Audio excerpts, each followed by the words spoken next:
All right, let's talk about the first and probably the most important plant family in the salad garden, and probably the one that comes first to your mind when you think of salad. Because most people, when I talk about salad, they picture the box at the grocery store. You know which one I'm talking about? The plastic box with the spring mix in it? Yeah, that one. Or if you're like me and you grew up in the 80s, then when you think of lettuce, you might think of a big head of iceberg lettuce. That was kind of the only green I had growing up for quite some time.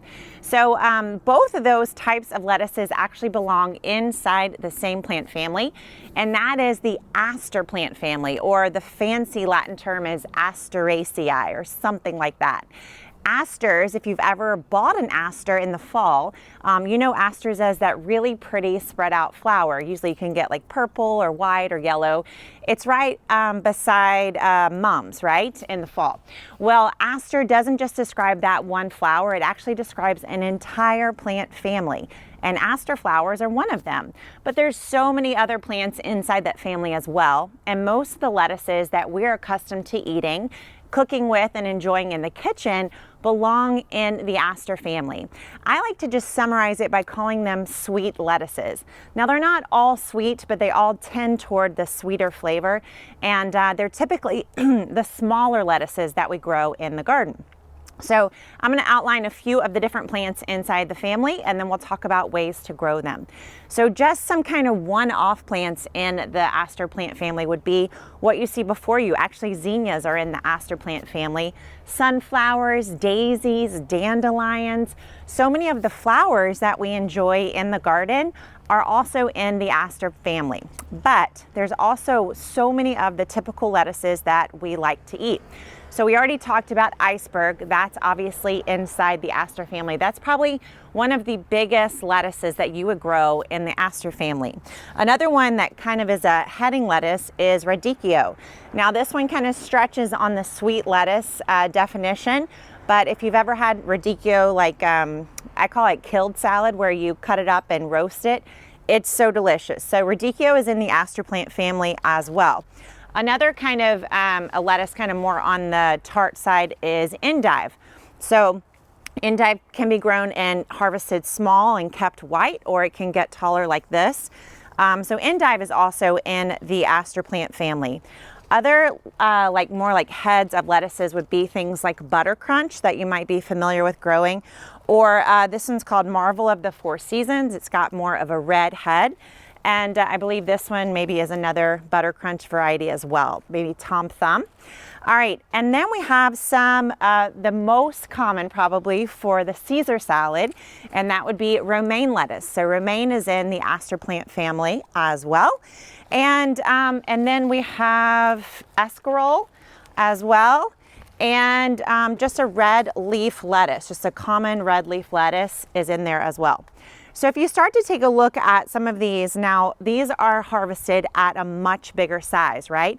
And these were all harvested for the full plant all at once rather than picked off leaf by leaf.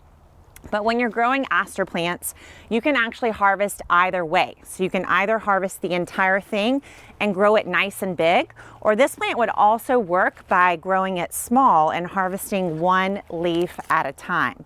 So, so you can do both with aster plants. Now, aster plants are going to enjoy cooler season weather. We like to put them in the cool season category. So generally, if the weather ranges from right over 35 all the way up to say 75 degrees, that's the ideal temperature for growing aster plants. Aster plants can be planted in the garden when the temperatures are ranging from like 55 to 75 degrees.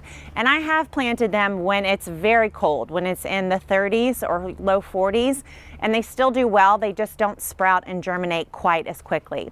So aster plants are going to love the cool season. They're a great thing to grow on, we call them shoulder seasons. So before your temperatures rise above frost, where you pass your frost date, that's a great time to grow aster plants. And then right after or right before your last frost date of the season, that's another great time to grow aster plants. Now, aster plants are what we call small and short, which means most aster plants can take up a pretty small part of the garden. I like to say that each aster plant, you can plant probably 9 plants in 1 square foot. And you can see how that's possible with this little head right here, right? So we could take 9 of these and fill up 1 square foot of the garden. So if you're growing in a small space, aster plants are ideal because you can literally pack in the plants. And if you're not growing the plant to be a full head, you're just going to harvest from the outer leaves, you can actually put even more plants in a small space. So you get to choose if you want to spread them out and go 9 per square foot, or if you want to squeeze them in and do something more like 16 to even 24 per square foot. Knowing you're not going to get the full head growth here, you'll be harvesting leaf at a time, 1 leaf at a time. So that's in terms of the size. Now let's talk about the duration. So these plants, probably 30 days after planting from seed, you're going to be able to start harvesting those outside leaves. So those are going to be your smaller leaves that you can harvest as soon as 30 to 45 days. Then these plants typically have a 60 to 90 day lifespan. So after about 75 days even, they're going to start to bolt and send up a strong center stalk and go to seed. So these are plants that you get to put in the garden, start harvesting very quickly after you put them in, even from seed, and then you're going to need to harvest and enjoy them before you pass 2 to 2.5 months of growth in the garden. So this is why we call it a short and small plant. In terms of planting, we recommend planting aster plants from seed. Although you may see these plants at the nursery sold as simple starts, we recommend not purchasing those. Because these are smaller plants, because they grow in such a short period of time, when you transplant them, they generally are not as successful as the ones that you plant directly from seed into the garden. You're going to save tons of money, tons of frustration, and you'll actually get way more out of each and every one of your plants if you put it in from seed. So I have just a few seed packages here, and you can start with just one variety, a whole lots of different kinds, or you can actually purchase a mix. So just like you go to the store and buy that spring mix box, well, you can now grow your own. So you can just buy a package that's literally a mix of those greens, just like you buy from the store, but they'll be in your salad garden rather than on the grocery store shelf. So this is just a simple romaine cos seed. To get all the seeds in this family are going to look somewhat similar. They look like a little tiny football. So romaine is one kind. I have a red romaine as well. In general, the rule you're going to find with aster plants is the red varieties are going to tolerate heat a little bit more, but they're also, I've found, more difficult to germinate and a little bit more difficult to grow. Then we have a Jericho variety. So there's so many different names and hybrids and heirlooms in the aster plant family. This is a red wing lettuce mix, again, one that pushes into the warmer days a little bit better. Here you can see the Radicchio. You see the resemblance to the harvest that we have.